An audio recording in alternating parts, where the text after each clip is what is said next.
Salve galera, sejam bem-vindos ao canal do Professor Pedro. Hoje a gente vai estar falando sobre a continuidade da escalada dos juros dos títulos públicos, ou seja, nós estamos ficando mais pobres, principalmente para quem não vai morrer amanhã.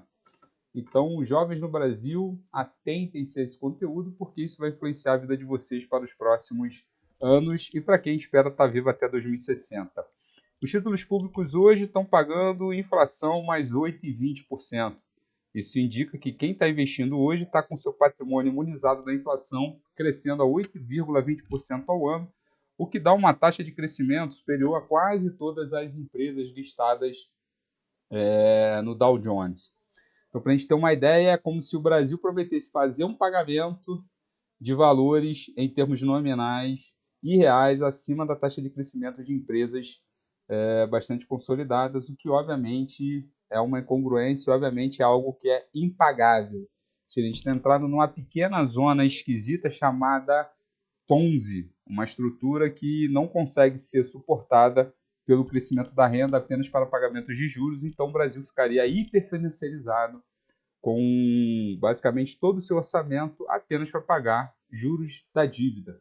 E o que a gente precisa fazer para sair dessa armadilha?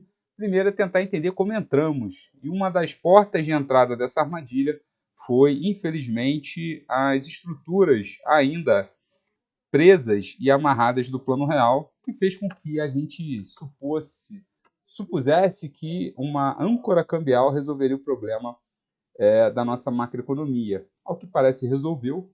A questão é que trouxe outros, né, como desindustrialização fortemente, como perda de inovação, como perda de investimento, juros muito altos, e uma dívida pública não dolarizada e depois internalizada cada vez maior. E aí, nesse sentido, a gente precisa tentar entender como sair. Se a armadilha de juros foi montada lá no Plano Real, o que a gente precisa fazer para sair dessa armadilha? Na minha visão, há algo de curto e médio e longo prazo a serem feitos. A primeira delas é tentar entender o custo do controle inflacionário e, segundo, é tentar entender qual é o custo da própria inflação. Qual é a diferença de você conviver com uma inflação de 3% a 4%?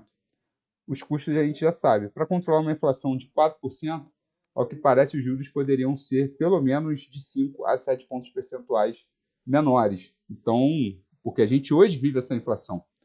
E essa inflação de 4%, que pode chegar a 5%, ela tem gerado uma reação muito forte do Bacen. Por quê? Porque a meta é 3%. Então a gente precisa começar a entender quem foi ou quem são os grupos de interesse que fazem com que a gente persiga uma meta que, quando a gente pega a série histórica, 95% da nossa vida pós-real não respeitou essa meta.